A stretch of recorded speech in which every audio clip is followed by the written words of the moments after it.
Hello students, যদি তুমি Assam polytechnic admission 2024 first round seat allotment result পাইছা আৰু তোমাৰ সিট এলটমেণ্ট হৈছে তেনেহ'লে আজিৰ ভিডিঅ'টো তোমাৰ বাবে বহুত ইম্পৰ্টেণ্ট হ'ব কাৰণ ডিটি আছামে ফাৰ্ষ্ট ৰাউণ্ড কাউন্সেলিং সিট এলটমেণ্টৰ বাবে অফিচিয়েল গাইডলাইনছ ৰিলিজ কৰি দিছে। আজিৰ ভিডিঅ'ত মই তোমালোকক ডিটেইলত জনাম সিট এলট হ'লে কি কৰিব লাগিব, ইনষ্টিটিউটত কেতিয়া যাব লাগিব, এডমিশ্যন ফি কিমান, ফ্ৰিজ আৰু আপগ্ৰেড অপশ্যন মানে কি, ডকুমেণ্টছ কি লাগিব। চ' ভিডিঅ'টো স্কিপ নকৰিবা আৰু লাষ্টলৈকে সম্পূৰ্ণ চাই থাকিবা। Seat allotment check and accept allocation. Guideline clearly likha ase, candidates shall log into the application portal and check their seat allotment status. If a candidate is allotted a seat, he or she will have to accept the allotment by clicking on accept button. Easy bhashat bujile, portalot login kori check koriba je tumar seat allot hoise na nai. Jodi seat allot hoi jay, tenhole accept allocation button click kori seat accept kori loba. আৰু এটা কথা 11 জুনত এটা notice publish হৈছিল, তাতে লিখা আছিল যে 11 জুনৰ পৰা 16 জুনৰ ভিতৰত একচেপ্ট কৰিব লাগিব।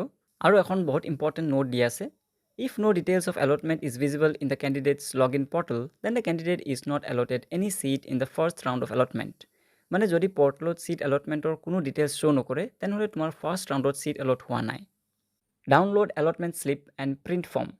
গাইডলাইনত লিখা আছে, after accepting the allotment, the candidate shall download the allotment slip from the portal and may contact the admission coordinator of the allotted institute.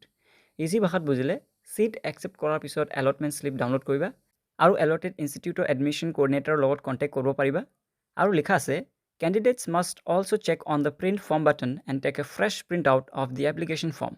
Mane print form buttonot click kori application form of fresh printout ulai lobo lagibo. বাকি point কেইটা মই পঢ়ি নিদোঁ, অকল কি লিখা আছে বুজাই দি আছোঁ চিম্পল ভাষাত, শুনি যোৱা। Physical admission and original document verification. Seat allot হোৱাৰ পিছত এলটেড পলিটেকনিক ইনষ্টিটিউটত যাব লাগিব। কলেজত 12 জুনৰ পৰা 17 জুনৰ ভিতৰত অৰিজিনেল ডকুমেণ্ট ভেৰিফিকেশ্যন হ'ব, এডমিশ্যন প্ৰচেছ কমপ্লিট হ'ব, এডমিশ্যন ফি জমা দিব লাগিব।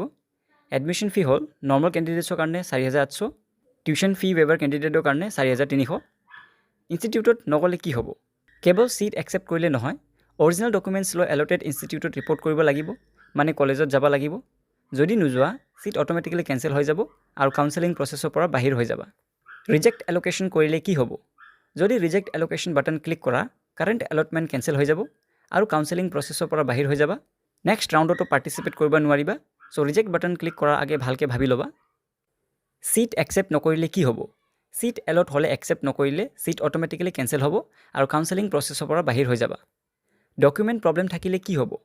ভেৰিফিকেশ্যনৰ সময়ত যদি ডকুমেণ্টত প্ৰব্লেম থাকে বা ৰিকুৱাৰ্ড ডকুমেণ্ট লৈ নোযোৱা তেনেহ'লে চিট কেঞ্চেল হৈ যাব পাৰে। ফ্ৰিজ এণ্ড আপগ্ৰেড অপশ্যন মানে কি? এডমিশ্যন কমপ্লিট হোৱাৰ পিছত 3টা অপশ্যন পাবা।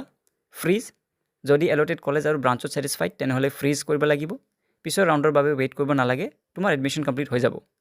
আপগ্ৰেড ইন ছেইম কলেজ, কলেজটো ছেইম ৰাখি ব্ৰাঞ্চ আপগ্ৰেড কৰিব বিচাৰিলে এই অপশ্যন চুজ কৰিবা। আপগ্ৰেড, ভাল কলেজ পাবলৈ বিচাৰিলে আপগ্ৰেড চুজ কৰিবা। আৰু যদি কোনো অপশ্যন ছিলেক্ট নকৰা চিট অট'মেটিকেলি ফ্ৰিজ হৈ যাব। ডকুমেণ্টছ কি লৈ যাব লাগিব?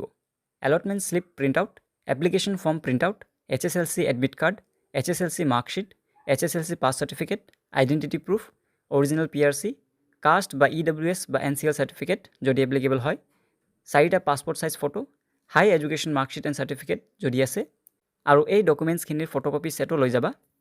বাকী পলিটেকনিক এডমিশ্যন 2024 ওপৰত প্ৰতিটো অফিচিয়েল আপডেট পাবলৈ চেনেলটো ছাবস্ক্ৰাইব কৰি ন'টিফিকেশ্যন অন কৰি ৰাখিবা। Thank U.